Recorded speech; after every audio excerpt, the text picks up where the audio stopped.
Hey guys, Alian here from AIS Tech Reviews, and today I will be unboxing and reviewing the Google Pixel 4a 5G. Being £150 more than the regular Pixel 4a, is it a good deal or a rip-off? Let's find out. There are a few badges to differentiate the 4a 5G from the regular 4a. On the bottom are two pull tabs, which I haven't seen on any other phone box before. The first thing in the box is the phone. On the inside of the lid, you can see an indent for the camera lens. There is a little pull tab on the bottom to pull the phone up.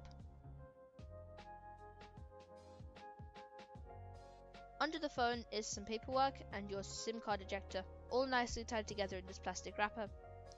Further below, you will see the charging brick and a USB-C to C cable. There is also a full-size USB-A to USB-C adapter for Google's quick setup feature.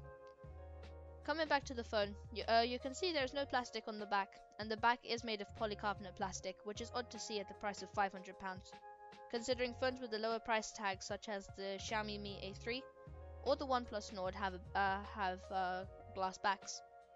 But it doesn't feel cheap. The Pixel has a nice feel in the hand and is of a good size. You may be saying that the 5G capability is the only difference, but there is more than just that.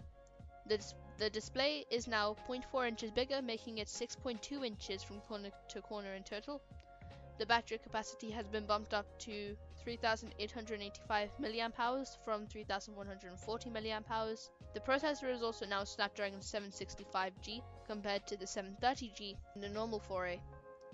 There is an extra ultra-wide camera now, and the front-facing camera has 1 degree less field of view. Some other camera features brought over from the flagship Pixel 5 are cinematic pan, an ultra-wide lens, and portrait light. The OLED display resolution is 1080 by 2340 and looks really good. You get HDR support and a pixel density of 413 pixels per inch. You get 6 GB of LPDDR4 RAM and a fixed 128 GB of non-expandable storage.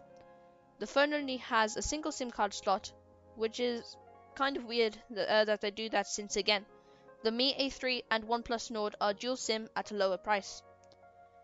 The phone has what is probably the fastest fingerprint sensor I have ever seen.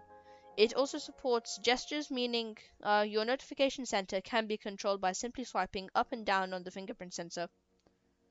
The speakers sound really good and are probably the best I've heard in a phone.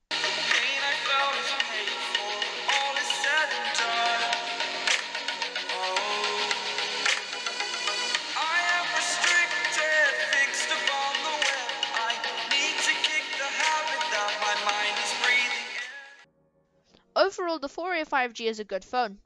The speakers are great, the display is excellent, it has good storage, it feels good in the hand, the cameras are superb, and that stock Android is amazing. However, there are other phones in this range, such as the OnePlus Nord and the 2020 iPhone SE, which give the Pixel a good run for its money. But you just can't walk away from it because of that slick stock Android feel and the incredible cameras. So I'd recommend this phone and say it's a great deal at £500. So if you guys enjoyed this video, then please leave a like and subscribe, and I'll see you in the next one.